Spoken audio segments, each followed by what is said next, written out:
you know that in Parliament, after a deal's been struck with the Greens, that we're going to have the $10 billion future housing fund put in place. Various people have had their say. Now, the mob that make more bricks than anyone else in the country are Brickworks. Their CEO is a bloke called Lindsay Partridge.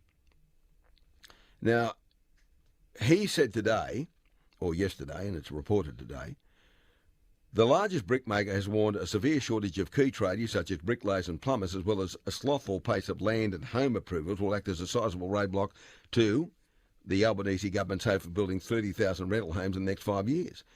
The Brickworks CEO, Lindsay Partridge, told The Australian yesterday, after the Greens gave their support to the federal government's $10 billion Housing Australia Future Fund, there was no use importing nurses and aged care workers if they had nowhere to live, and that the priority needed to be to encourage tradesmen to immigrate here to build homes and alleviate the housing crisis. And then you got a story by a bloke we talk to regularly, Terry McCrann. He talks about it in the Telegraph. It's an infallible rule of thumb that if the Greens are in favour of something, it will have outcomes somewhere between disastrous and catastrophic, and always exactly counterproductive. You can take it to the bank that this will be the case with the Labor Greens splurged $10 billion of taxpayers' money, purportedly delivering, not actually building, 30,000 so-called social affordable rented homes over the next 5 years. Now, that's two issues with it, one from Lindsay Partridge, one from Terry McCrann. But here's my problem. It's $10 billion. The building industry is already on its knees. We don't have enough tradies, we don't have enough building materials, and they're in short supply. And then we've got, at the same time, every government, even in New South Wales and Queensland, introducing the 7-star energy rating, adding to a residential home somewhere between $20,000 and $40,000. You've got all the other things they put in place. The tax that Chris Minns in New South Wales won't call a tax, even though it is a tax.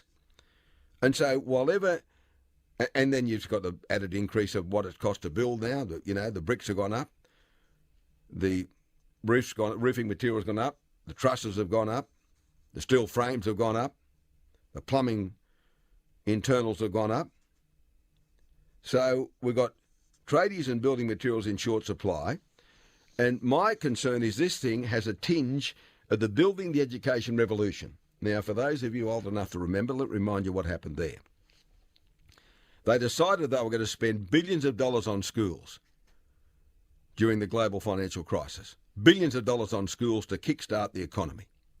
So the best example I can find, and I went through this, I lived through it, is COLAs, covered outdoor learning areas. The Rudd government said, yeah, we'll do that. We're going to put fences around the schools, we're going to build these COLAs, and you just apply for it and we give you the money to build it. So prior to the building the education revolution, a COLA would cost you $200,000, $250,000. And the money would come from within the school. Parents and friends, parents and citizens, as it was previously known, would gather around and there'd be people donating money and they'd build the COLA. And the kids would have somewhere to play in public schools other than out in the hot sun. But then enter stage right, the building the education revolution.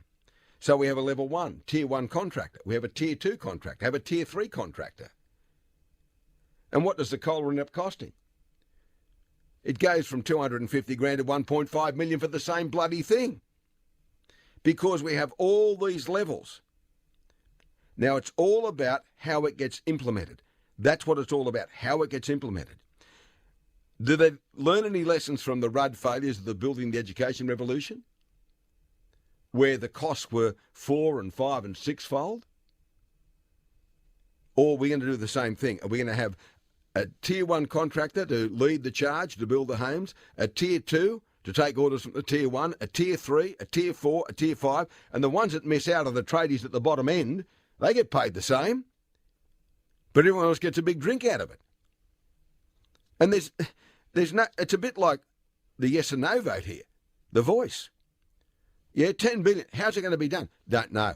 We'll figure that out later. We'll get it through the upper house thanks to the Greens, and then we'll figure out how we're going to do it. So what is one of the big builders, you know, who are very good at doing it, are they going to build all the homes?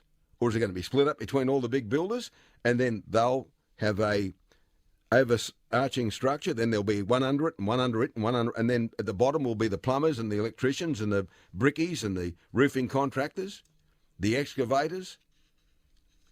I mean, fair dinkum. It just seems bizarre in the extreme. But that's what you get. That's what you get.